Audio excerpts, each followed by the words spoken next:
49er faithful, fans of the Niner Station, welcome back. We have a quick turnaround coming off a hot win against the Chicago Bears. That was a must-win for our team to still stay alive in the playoff run. But here we are going into another game against a close NFC rivalry where in the last 10 games, we've won 8, they've won 2. They just so happen to have won the last 2 matchups. So Sean McVay seems like he might have the 49ers and Kyle Shanahan dialed in. It's always a close game, and they have Puka Nacua, Cooper Kupp, their whole team's healthy. We're going to be fighting some injuries, but guys, welcome back. Ryan, congratulations on the new baby girl. Give a little quick shout out to the newest Niner Station fan. But how are you guys doing? What's going on, guys? Happy to be back here recording the podcast, and thank you for congratulations on the baby girl. It's been such a blessing to welcome her into the world, but I have been super tired lately, feeling like a zombie, but never tired enough to talk 49er football. So let's get into it, guys. What's up, Thomas, Ryan? Yeah, good to talk to you guys. Congratulations, Ryan. What a blessing that is, like you said. I'm excited to talk about this game coming up, right? They took care of business last Sunday against the Bears, and now this is round 2 of having to take care of business. Playoffs pretty much started last week, and this week's another must-win game against a hot Rams team coming off beating one of the best teams in the league this year. So let's get into it and see what the Niners have in store this Thursday night. I mean, Niners had the game going into the fourth quarter. We had the game going into the fourth quarter in the NFC Championship as well. But Sean McVay finds a way to make the plays when the plays count the most at the end of the game. Who's going to be the team with the top score right at the end of the game? Because at the end of the day, it doesn't really matter how good Kyle Shanahan does in the first 3 quarters. It's can he continue to follow through? And what I saw in this game was almost a fairly complete game in comparison to how things have been going for us, right? The defense looked good. Talanoa Hufanga being back was awesome. George Kittle over the middle happened quite a bit. But can we do the same thing against the Rams, right? On a short week, too. Yeah, I think it's going to be tough. Like you said, Talanoa Hufanga being back made a pretty noticeable difference on the defense, especially on the communication aspect. I've heard on various interviews that was a big difference maker. However, with the Rams, they are coming in hot. And we know that Puka's coming off that big game and big season, really. And Cooper Kupp, he's obviously a big factor in that offense. And Sean McVay is just familiar with us, and he runs a similar scheme. So it's always going to be a tough battle when we play the Rams. But I'm really interested to see how the 49ers defense is going to stop or contain that high-powered Rams offense. Yeah, the defense is going to be fun to watch this week. Getting Hufanga back last week against the Bears obviously made an impact. And it's looking like Dre Greenlaw is going to be back this week. So back-to-back acquisitions of Dre Greenlaw is not technically an all-pro player, but he plays like one in my opinion.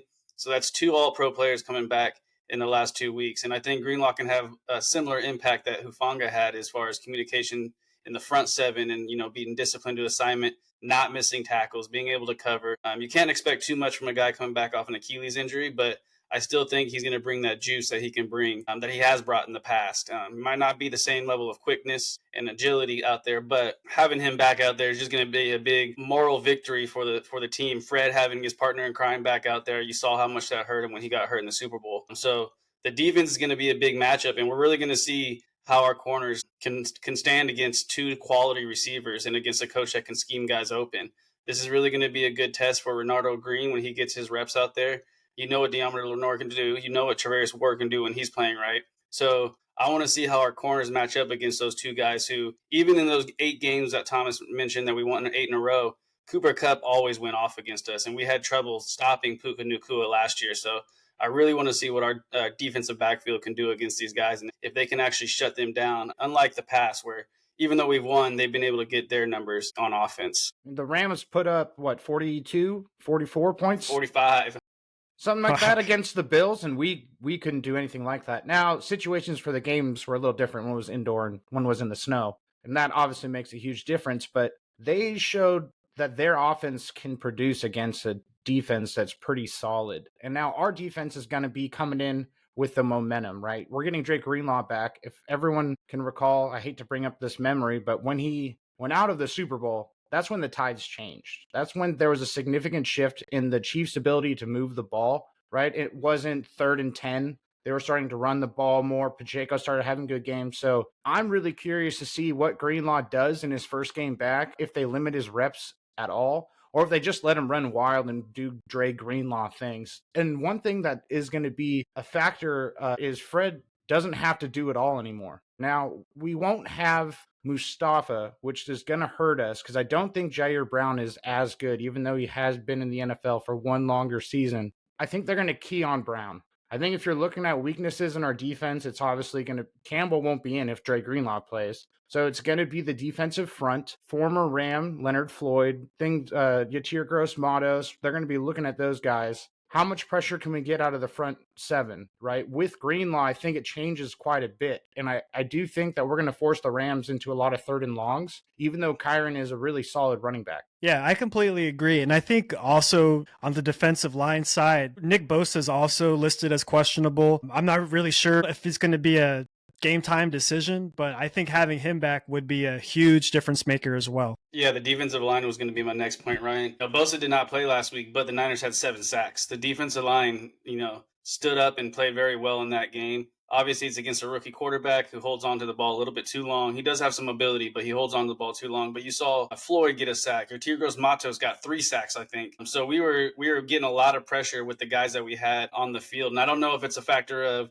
more rotation because they didn't have that one guy out there. They were able to rotate the guys and keep them fresh. If it was they were kind of playing with their hair on fire, trying to prove that, hey, we are pro football players and we don't need Nick Bosa to be successful in this league. But if the defensive line can bring the same amount of pressure that they brought against Caleb Williams, Matt Stafford's going to have a hard time moving the ball down the field. He's obviously not as mobile as Caleb Williams. But the thing with Matt Stafford is he gets the ball out quick. I think he's like a top 5 quarterback in the NFL as far as getting the ball out quick. So he's very good at reading pressure, reading blitzes, knowing where his hot routes are, things like that. So that's going to be a factor. But if we can get pressure on him and get him to hit those hot routes and not be able to allow those routes to develop from Puka Nacua and Cooper Kupp, I think that's going to be a huge impact. And I would just love to see the continued development of guys like Evan Anderson, Jordan Elliott, Yatir Gross-Matos, all those guys continue to play well. And then that way, when Bosa does come back, now you have more of a stable of defensive linemen that you can rotate and continue to get pressure, kind of like the old 49ers. Sam O also looked really good last week, too. I mean, he's been continually progressing. His first year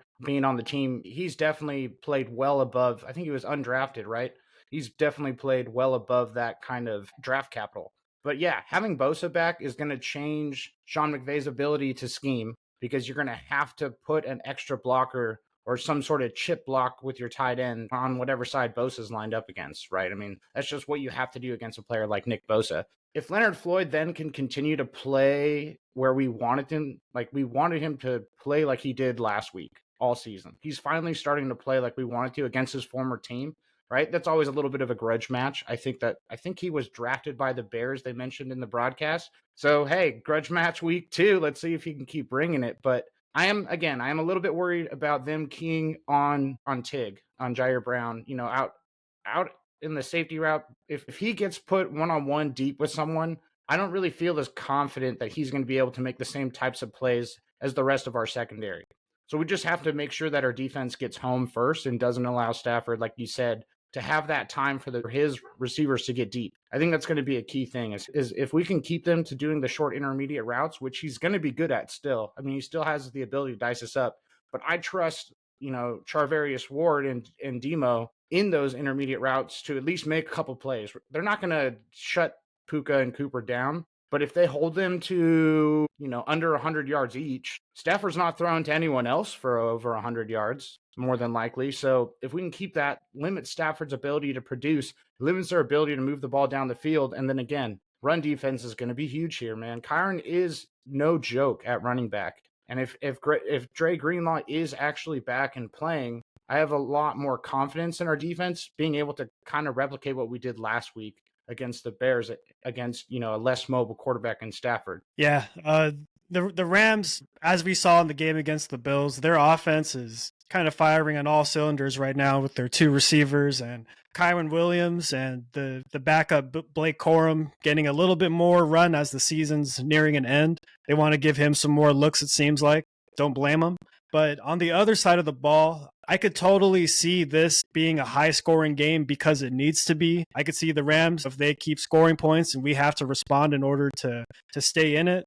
But on the offensive side, there are some things to look out for. Like Trent Williams is ruled out of the game officially, as well as running back Isaac Guerendo, who was great last week. We're not sure how our third-string running back in Guerendo is going to be for this game. whether he's going to be ruled out or not. If not, it's going to fall on Patrick Taylor's hands, our fourth string running back, to carry the load on Thursday Night Football. So more things to keep an eye on. Yeah, the Rams defense is a vulnerable defense. As you can tell, they gave up 37 points to the Bills. They've given up a lot of points this year. So there are vulnerabilities in that defense. But the big thing about them is they have two young, good defensive linemen in Fisk and Verse, both from Florida State. I think they were first and second round selections for the Rams this year. And they've come in and made an impact and gradually gotten better throughout the year. And Verse is now a playmaker coming off the edge. That guy's a complete stud. And with Trent Williams being out, it's going to be up to Jalen Moore to carry that load and shutting him down. Although Jalen Moore has been playing well with Trent Williams being out, there has not been a lot of Jalen Moore name calling during the broadcast, which is always a good thing for an offensive lineman. If your name's not being called in the broadcast, you're doing all the things right. So that's going to be an interesting matchup to me. And then from the running back position, it's going to be one of those things where the next man up, fourth string running back, and the kid that we signed from the Jets has got some speed. I'm not even going to try to pronounce his name right now. And then who's the other guy that we Keyshawn Vaughn, the guy from the Buccaneers. So we do have some guys that are young and have some ability. I think obviously they're not as explosive as an Isaac Grindo, but they might be more consistent in being able to pick up 3 to 4 yards just because they might be more naturally able to read holes and their vision might be a little bit better. So I think Shanahan with this system, I think those guys are going to be able to come in and make an impact and average 4 to 5 yards a carry. So that's not too much of a concern for me. The big thing is, like I said, shutting down their young defensive linemen and giving Brock Purdy time to get the ball downfield and make plays. Well, let's give credit where credit is due. Isaac Garendo not only was a force to be reckoned with running the ball, but he had some beautiful passes downfield. And I didn't know this until the broadcast brought it up, but he was actually a receiver coming out of Indiana. Not only was a track star in high school, but he played wide receiver. So this is a person that has experience finding the hole in the defense and getting open. And the throw wasn't perfect, but he still made the catch. He made the play downfield. And he almost rolled into the end zone. It was pretty close. And of course, our heart and soul of our offense this season is Brock Purdy. Brock Purdy had over 200, maybe 250 going into in the first half. half. I mean, we're talking about MVP production, and the Bears defense is no joke. They have a good secondary. They have some top corners. They have a great safety. Their D-line's not that bad. And I didn't expect us to come out firing like that. And a lot of that is due to plays from the running back, keeping the momentum going in Isaac Garendo. So we're going to need that kind of production against the Rams. But it's also due to the Niners finally unlocking George Kittle and using him how he should be used in the pass game. I mean, George Kittle also over 100 yards in the first half. And a lot of that is yards after the catch. These weren't like, George Kittle down 30 yards, gets tackled out of bounds. This was George Kittle on a screen. Finally, Kyle Shanahan had some beautifully designed plays. And one stat that they mentioned in the broadcast, and I don't know if I'm quoting it correctly, the Niners had more plays over 30 yards last week than they did the previous 6 weeks combined. I think it was 7 or 8 total at the end of the game. But when they had mentioned that, they had pointed out they already had 5 plays over 30 yards. That's how you beat a team like the Rams. That's how you continue to keep up with the Rams and their high-powered offense and Sean McVay and his creativity, because I think Kyle Shanahan's going to have to be pulling some things deep out of the playbook this week. I mean, you're not going to be able to go in and call a vanilla offense against Sean McVay and the Rams, because he's not going to do that against our team. He's going to be firing on all cylinders, but our chance is still under 20%. A lot of things have to go our way, and one of those things is winning this week against the Rams in an NFC rivalry game, and we can't afford to go 0-2 against another NFC team. Yeah, it's funny you bring up the Kittle production, because after the Bills game, there was a lot of conversation as to why Kyle Shanahan wasn't utilizing Kittle, one of his best weapons. And there were even a few interviews going around where they were asking Kittle, what's the deal? He gave a few comments and, the Kittle type of response way. And fast forward to this week, we have a similar circumstance with another star offensive player, Deebo Samuel. They're asking him questions about what's going on. However, his approach is a little bit different. He's a lot more short in his responses. But with that being said, I wonder, since he has been vocal, if they are going to feature him a lot more or try to feature him, despite him saying he's not getting the ball. I saw some things today saying that's kind of the contrary. He has been featured a lot. But with that being said, I'm curious if he's going to see a spike in his production on Thursday night too, because he's been so vocal. Yeah, there was a thing that went on Twitter. Deebo said something about I'm not struggling, I'm just not getting the ball. And the community comments or whatever said, you're actually leading the team in drops. So that's not true. I mean, everyone that's a Niner fan sees it this year. This is not the same Debo that we've known throughout his whole career. The explosiveness not there. The ability to make plays out of nothing is not there. Really, his most impact has been in the kick return game these last couple of weeks. He's been really good at the kickoff return game, getting a lot of yards, getting us up to the 40-yard line, starting us in good field position. But I would like to see him get involved, but I think a lot of that has to do with him just getting open, right? And personally, I would like to see less touches for him out of the backfield. I think he had like 5 carries or something like that out of the backfield last week for like 12 yards. Very non-productive. I would like to see those 5 carries be more tunnel screens from the outside, things like that, where you're still getting him the ball quick behind the line of scrimmage with a lot of blockers ahead of him, but he just doesn't have that explosiveness anymore to get big plays out of the backfield unless everything is blocked up right. So if we're going to emphasize him, I'd like to see it in the quick screen game, things like that. But I do think he has been featured in the game, so I don't think that's really the main reason why he's struggling. The one receiver who did have a big game last week again was Juwan Jennings. And the big thing was you finally had a big game and a win. He was pumped about that. Juwan Jennings continues to look like the number one receiver on this team because every week he's out there, he's making plays. Purdy is very comfortable throwing him the ball, especially in big situations, third down, red zones, down by the goal line, all of that. So I'm really excited to see what Juwan Jennings does this week because remember, earlier in the year when they played the Rams, that was his big 10 catch, 180-yard, 2 touchdown, 3 touchdown game. So the Rams would be game planning for him because they don't want that to happen again. But I'm looking to see Juwan Jennings have a big day against the Rams. The Brock comfortability throwing to Juwan Jennings, even in tight coverage, is something that is a huge takeaway from the season. No matter what happens at the end of the year, we know that going into next season, even if Ayuk doesn't come back right away, you could still feature Juwan out wide. And he can get open, even though he's a 4-6 guy, right? 4-5, 4-6 guy, but he plays like he's a 4-3 guy. He creates separation, he creates space, he makes tough catches to make jump balls, make over the middle, like you name it, Juwan can do it. And it's really awesome to see Brock have that relationship being built this early. They've only been playing together for a couple of years, and it looks like they have a 10-year NFL Kurt Warner, Isaac Bruce. It kind of looks like that type of relationship where they, these quarterbacks and wide receivers play together for so long, or Aaron Rodgers and Devontae Adams even. I mean, I don't want to give Juwan that much credit yet, but he is putting up those stats. He does make those kind of plays, right? I mean, it feels like he's much more than just a safety valve. In his first season when he was starting, he was a third down guy, right? He replaced that Kendrick Bourne role. Now he's the borderline wide receiver 1. And the only reason why he's not is because we have guys like Ayuk in Debo. We might not have Debo next year. I hate to say it, but it is true. He's not really producing, and he could say whatever he wants about him just not being featured. Maybe he's not getting the types of plays that would work for him in his current state. Like you said, Mark, a quick screen pass or a quick slant. But Debo is a player that against the Rams has always been such a threat. So I do feel like Sean McVay is still going to try to figure out a way to limit Debo's ability to produce. And I think Debo is going to come playing angry this week.